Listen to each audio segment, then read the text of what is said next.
नमस्कार। आज हम बात करेंगे क्या किसी भी साधारण मनुष्य के लिए किसी देवी देवता की सिद्धि संभव है या यह कार्य दुष्कर है या असंभव है।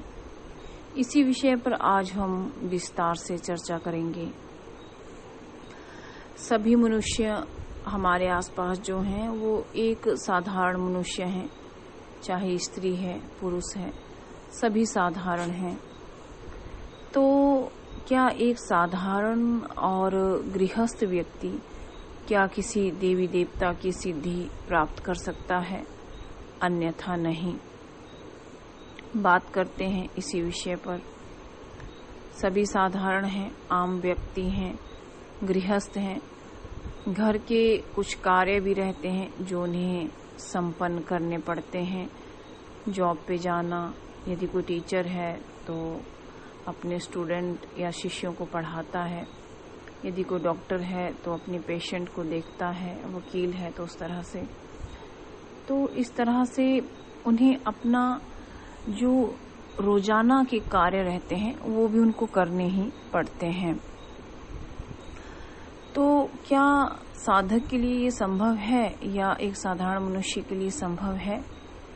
यदि ये संभव है तो इसकी कंडीशन क्या है, ये असंभव है तो इसकी कंडीशन क्या होनी चाहिए थी, इस विषय पर बात कर रहे हैं। जब भी साधारण मनुष्य सोचता है कि मैं साधना उपासना के क्षेत्र में कदम रखूंगा तो उसे कई प्रकार की अड़चनें आने लगती हैं। सोचने मात्र से ही परिवार में बात करेगा, मान लीजिए हस्बैंड है या किसी का कोई पति है, अगर वो अपनी वाइफ से बात करेगा कि मैं साधना करना चाहता हूँ तो उसकी जो वाइफ है उसके मन में एक हड़कंप मच जाएगा। साधना, ये साधना कर रहे हैं, क्यों करेंगे, किस लिए करेंगे? ऐसा ना हो घर संसार छोड़ दें, मेरा त्याग कर दें, बच्चों का त्याग कर दें, परिवार की गुजर बसर कैसे होगी, परिवार कैसे चलेगा, बच्चे भूखे मर जाएंगे, सोसाइटी में क्या इज्जत रहेगी। इस तरह के कुछ कुंठित विचार उनके मन में आने लगते हैं। यदि स्त्री है, पहली बात वो तो कह ही नहीं पाती है अपने हस्बैंड से कि मुझे साधना करना है। ऐसे बहुत सारे लोग हमारे पास आते हैं और जो लेडीज हैं वो कह ही नहीं पाती हैं अपने हस्बैंड से कि मुझे उपासना करना है, साधना करना है, गुरु बनाना है, क्योंकि या तो वो फाइनेंशियली डिपेंडेंट है अपने हस्बैंड के ऊपर, या हस्बैंड की सोच यहाँ तक है कि अरे आप अपना घर का काम कीजिए, आपका सब ठीक चल रहा है, खर्चा पानी मैं दे रहा हूँ, तो आपको क्या प्रॉब्लम है, आप क्यों ये सब करना चाहती हैं? और जितना काम, अगर जितना टाइम आप साधना उपासना इस तंत्र मंत्र के क्षेत्र में देंगी उतना समय आप अपने घर के कामों में दीजिए, बच्चों पे ध्यान दीजिए, मेरे ऊपर ध्यान दीजिए। मतलब वही एक जो रेगुलर सोच जो आती है लेडीज के लिए वही। और तीसरी सोच आ जाती है जो कॉमन है, किसको गुरु बनाना है। स्त्री है तो ऐसा ना हो कि कई बार शोषण कर दे कोई, अगर पुरुष है तो भी ये विचार आ ही जाता है, क्योंकि अब सोसाइटी इस तरह से नहीं चलती है कि स्त्रियों का ही शोषण होता है या लड़कों का शोषण नहीं हो सकता। अब वो पैटर्न नहीं रह गया है। तो दूसरा विचार एक और आ जाता है, ऐसा ना हो कि किसी को गुरु बनाए, वो फाइनेंशियली लूट कर ले, उनसे कोई धन की उगाही कर ले, धन ले ले, जबरदस्ती ले ले, या किसी साधना सिखाने के कारण ले ले। इस तरह से कई तरह के विचार आते हैं, क्योंकि साधना क्षेत्र में कोई नहीं चाहता, या इस क्षेत्र में आध्यात्मिक क्षेत्र में कोई नहीं चाहता कि वो धन दे। कारण लोग सोचते हैं कि जो गुरु बने बैठे हैं, चाहे वो कहीं पर भी हैं, मंदिर में हैं, किसी मठ में हैं, यूट्यूब पे हैं, गूगल पे हैं, या कहीं और हैं, या अपने घर पे हैं, आश्रम में हैं, तो उन्हें धन की जरूरत नहीं। कारण वो सोचते हैं कि उनका सब चल रहा है, उन्होंने तो परमेश्वर को पा लिया है और उन्हें धन की जरूरत नहीं है।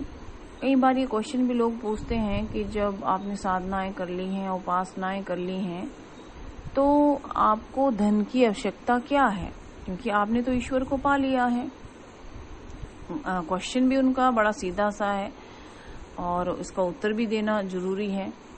देखिए, जिस तरह से मान लो अलग अलग फील्ड है, आध्यात्मिक फील्ड है, फाइनेंशियल फील्ड है, पॉलिटिकल फील्ड है, डॉक्टर की अपनी फील्ड है, वकील की अपनी फील्ड है, पंडित की अपनी फील्ड है, लेकिन अपना गुजारा भत्ता चलाने के लिए हर पर्सन को अपना कार्य करना पड़ता है।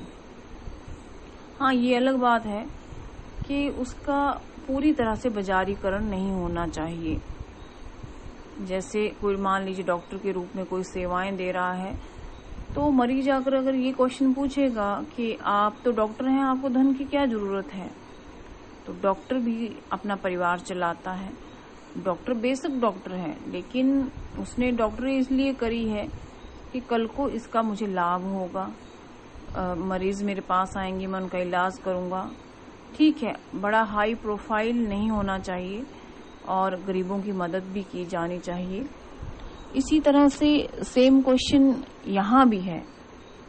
मान लीजिए कोई पंडित का कार्य कर रहा है, तो ऐसा नहीं है कि वो पंडित बन गया है तो उसे धन की आवश्यकता नहीं है। उसका भी अपना परिवार है, फैमिली है, कुछ लोग उससे भी जुड़े हुए हैं, अपने परिवार का भी भरण पोषण करना है। इसी तरह से जो भी लोग आध्यात्मिक फील्ड में हैं या आध्यात्मिक फील्ड में रिसर्च कर रहे हैं, आगे बढ़ रहे हैं, उनको जो ज्ञान है आपको दे रहे हैं, तो इसका मतलब ये नहीं कि उन्हें धन की जरूरत नहीं है। क्योंकि देखिए, अगर कोई डॉक्टर आपको ठीक करता है तो आप उसको एक फाइनेंशियली उनको फीस पे करते हैं, लेकिन आप किसी आध्यात्मिक पर्सन को नहीं पे करना चाहते, क्योंकि उन्होंने परमेश्वर को पा लिया है। लेकिन जब आपको छोटी सी मान लो सिर दर्द है, बुखार है, उससे निजात पाने के लिए आप पे कर रहे हैं डॉक्टर को, लेकर के चलिए, लेकिन आप अपनी जिंदगी से परेशान हैं जहाँ पे कोई डॉक्टर, वकील या कोई भी पर्सन ऐसा है जो आपको हेल्प नहीं कर सकता है, और आपको आना पड़ता है आध्यात्मिक फील्ड में। और आध्यात्मिक फील्ड या क्षेत्र, आध्यात्मिक क्षेत्र ऐसा है कि वहाँ पे आपको हर चीज, हर डाउट आपके मन में जो है, हर मुश्किल का हल आपको मिल जाएगा।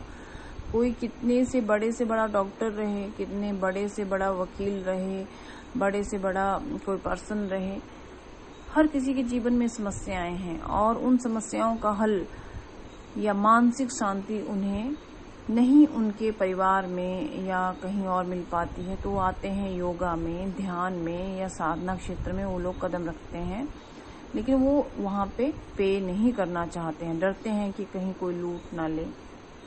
ये अलग बात है कि इसका बाजारीकरण नहीं होना चाहिए, बट जो लोग आपको सिखा रहे हैं, चाहे आपको योगा सिखा रहा है, ध्यान सिखा रहा है, साधना सिखा रहा है, तो वो भी तो आपको अपना समय दे रहा है। तो ऐसा नहीं है कि उसका फैमिली नहीं है, परिवार नहीं है, या वो हिमालय में बैठा हुआ कोई सिद्ध पुरुष या महिला नहीं है। ठीक है। और दूसरी बात, तो लोग डरते हैं इस चीज से कि अगर साधना क्षेत्र में हमारे फैमिली के किसी पर्सन ने कदम रख लिया तो वो साधु बाबा बन जाएगा, और वो उसके जीवन में अड़चने पैदा करना शुरू कर देते हैं। ये हुई एक बात। दूसरी बात ये भी होती है कि जैसे ही कोई गृहस्थ मनुष्य या साधारण मनुष्य इस क्षेत्र में आने की सोचता है, तो उसके जीवन में समस्याएं और भी गंभीर होने लगती हैं, क्योंकि काल नहीं चाहता, बुरा ग्रह योग नहीं चाहता, या कलयुग नहीं चाहता कि आप आध्यात्मिकता की तरफ जाएं, क्योंकि जो आप यहाँ पा सकते हैं वो आप कहीं और नहीं पा सकते। सेल्फ रियलाइजेशन आप कर सकते हैं, ईश्वर के समीप आप पहुंच सकते हैं, देवी देवताओं की सिद्धियां आप कर सकते हैं। यहाँ पे सब कुछ पॉसिबल है, बट ये डिपेंड करता है कि आपका फेथ कितना है, आपका विश्वास कितना है, आपका प्रेम कितना है अपने गुरु के प्रति, अपने इष्ट के प्रति, या जिस देवी देवता की साधना आप कर रहे हैं उनके प्रति आपका कितना प्रेम है। लेकिन यदि आप सोच रहे हैं कि मैं करने के लिए करूंगा और देखूंगा कि ये होता भी है या नहीं होता है, कई बार लोग ऐसे भी आते हैं हमारे पास जो कहते हैं आप हमें सेल्फ रियलाइजेशन करा दीजिए, या आप हमें दर्शन करा दीजिए किसी भी देवी देवता के, हम आपको मान जाएंगे। अरे हम आपके मानने को क्या करेंगे? आपके मानने या ना मानने से हमारा कुछ नहीं बनने वाला, ना कुछ बिगड़ने वाला है। सेल्फ रियलाइजेशन करना है तो कोई ऐसा योगी नहीं आएगा कि जो आपके सिर पे हाथ रखेगा और आपके पूरा कुंडली जागरण हो जाएगा, या आप पूरा पंच तत्वों को समझ पाएंगे, या आप सिद्ध योगी हो जाएंगे। ऐसा कोई नहीं है। ना ही आपके लिए कोई स्पेशल आएगा, ना ही आप में ऐसी पात्रता है। तो फिर क्या हो? क्या एक गृहस्थ या साधारण मनुष्य, कोई भी मनुष्य क्या ईश्वर को पा सकता है? देवी देवताओं की सिद्धि कर सकता है? कर सकता है। इसका आंसर है कर सकता है, अगर आपके मन में कोई भी डाउट ना हो। अगर आप पत्थर को भी भगवान के रूप में पूजेंगे तो भगवान या देवी देवता वहां भी प्रकट हो जाएंगे। डिपेंड करता है आपके अंतर्मन में। यदि आपके अंतर्मन में छल कपट है, क्योंकि मनुष्य इतना ढोंगी हो चुका है कि वो देवी देवताओं से भी छल कपट कर लेता है। वो इतना छल कपट करने वाला हो गया है। एक तरफ तो वो मानता है कि हाँ ईश्वर सब देख रहा है और मेरे कर्म एक बार मेरे तक लौट करके जरूर आएंगे और मेरे कर्मों का हिसाब किताब होगा, लेकिन फिर भी वो ठगने का प्रयास करता है ईश्वर को ही। कैसे? एक बड़ी अच्छी स्टोरी है, मैं आपको यहाँ पे बताना चाहूंगी कि एक सेठ थे, नाव से जा रहे थे, जहाँ पानी का जहाज जो रहता है उस पे जा रहे थे। वो समुद्र में जा रहे थे और उसी समय काफी बड़ा तूफान आ गया। तो उन्होंने कहा कि हे भगवान मुझे आप बचा लो, क्योंकि देखो जब इंसान दुख में होता है ना, जब उसके मुंह से आह निकलती है तो वो बड़ा हिट करती है और वो बहुत जल्दी ईश्वर तक पहुंचती है। तो उन्होंने कहा कि मुझे बचा लो, मैं 1 करोड़ रुपए दान में दूंगा, आपके नाम पे 1 करोड़ रुपए दान में दूंगा। उसके बाद तूफान थोड़ा सा थम गया तो उन्होंने सोचा कि अच्छा मैंने तो 1 करोड़ ज्यादा कह दिया, काश मैंने 50 लाख कहा होता। तो मन ही मन सोचने लगा कि मैं 50 लाख ही दान करूंगा, और ईश्वर ने कहाँ मुझे देखा होगा, कहाँ सुना होगा, और क्या पता तूफान खुद ही बंद हो गया होगा। फिर सडनली फिर से तूफान आया तो उसने बोला अरे नहीं नहीं भगवान आप मुझे बचा लो, मैं तो मन से पापी हो गया था, मैं तो 1 करोड़ ही दान में दूंगा। पता नहीं भगवान का प्रताप था या क्या, वो तूफान फिर से बंद हो गया और उसका जो जहाज था या नाव थी वो फिर से पानी में ठीक से चलने लगी। तो उसने सोचा अरे ये थोड़ा सा तो झटका था, मैं तो थोड़ा घबरा के वैसे ही मैंने सडनली ये फिर से 1 करोड़ कह दिया, और अपने आप को ही मन धुतकारने लगा कि मैंने ऐसी गलती क्यों कर दी, और ईश्वर थोड़े ना 1 करोड़ रुपए रखेगा। उसके मन में जैसे ही विचार आया फिर से नाव या उसका जो जहाज था वो डामाडोल होने लगा और फिर से हवा तूफान चल पड़ा। जहाज जो है पानी में डूबने वाला हो गया। उसने जैसे जहाज ज्यादा डगमगाने लगा, उसने जहाज का एक खंभा पकड़ लिया और पकड़ के जोर जोर से भगवान को याद करने लगा और कहने लगा कि हे भगवान मैं तो ऐसा ही हूँ, दुष्ट हूँ, दानव हूँ, और मैं एक मानव हूँ, और मानव की बुद्धि जो होती है वो दुष्ट बुद्धि रहती है, मेरी भूल क्षमा कर दो, मैं तो आपके नाम पे 1 करोड़ का ही दान करूंगा। सडनली फिर से तूफान बंद हो गया और उसके बाद तूफान नहीं आया, और जहाँ पे वो सेठ जा रहे थे वहीं जब वो पहुंच गए और जहाज से जब वो उतर गए तो उन्होंने राहत की सांस ली और आकाश की तरफ निहारा और कहा 1 करोड़ तो बहुत ज्यादा है, यहाँ तक आने के लिए और जान बचाने के लिए आपका बहुत शुक्रिया, और मैं 101 रुपए दान करूंगा। और आपने भी तो कहाँ बचाया, तूफान तो ऑटोमेटिकली बंद हो गया। और उसने केवल मंदिर में 100 रुपए का ही दान किया, और वो ये भूल गया कि अगर जीवन उसका नहीं बचता तो करोड़ों रुपए धरे के धरे रह जाते। लेकिन मनुष्य की बुद्धि में बेईमानी भरी है, इंसान के लिए भी और भगवान के लिए भी। लेकिन भगवान हर कर्म को देखता है। यदि आपके मन में यदि आपके मन में छल कपट नहीं है, अपने इष्ट के प्रति, अपने गुरु के प्रति और अपने इष्ट के प्रति अगर आपके मन में स्नेह है, प्रेम है, उदारता है, तो डेफिनेटली आपको देवी देवताओं के दर्शन होंगे। ये बात आप भूल जाइए कि कोई आपको पकड़ करके किसी देवी देवता के दर्शन करा देगा। कुछ लोग कहते हैं हम आपको 5 लाख रुपए या 10,000 रुपए या 15,000 रुपए दूंगा या दूंगी, मुझे बस किसी भी देवी देवता के दर्शन करा दो। क्या पैसों से देवी देवता को देखा जा सकता है? कितने मूर्ख लोग हैं, क्या उनकी सोच है। हाँ, आप देख सकते हैं, ईश्वर को भी देख सकते हैं, अपने अंतर मन में देख सकते हैं। पहले अपने अंतर मन का शुद्धिकरण कीजिए। पहले शरीर का शुद्धिकरण अनिवार्य है, लेकिन उससे भी ज्यादा अनिवार्य है आपके अंतर मन का शुद्धिकरण। जब आप काम, क्रोध, मोह, लोभ, भय से मुक्त होंगे, उसी समय आपके अंतर चेतन में शिव या आपके इष्ट प्रकट हो जाएंगे।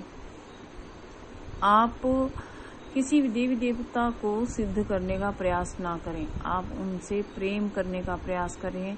तब आप जानेंगे कि आपने क्या पाया है, क्या देखा है, और जो इतना समय जो आपने वेस्ट किया है अभी तक, ये वेस्टेज ऑफ टाइम ही है जो आप समाज में जो जीवन जी रहे हैं, या तड़क भड़क वाला जो जीवन है आपका जो आप जी रहे हैं, वो समय की वेस्टेज ही है। कर्म लौट कर ही आते हैं, तो क्यों ना कुछ अच्छा कर्म कर लिया जाए, क्यों ना आगे बढ़ा जाए, क्यों ना अपने कर्मों में सुधार किया जाए। हो सकता है कि किसी ने अपने जीवन में बहुत बुरे कर्म किए हों, लेकिन अगर आप में सुधार की गुंजाइश है, अगर आप सोचते हैं कि हाँ मैं सुधार कर सकता हूँ, तो डेफिनेटली आप कर सकते हैं। बढ़ना आपको ही है आगे, और आपको ही करना है। डिपेंड करता है कि आप कब अपने कर्मों में सुधार करेंगे।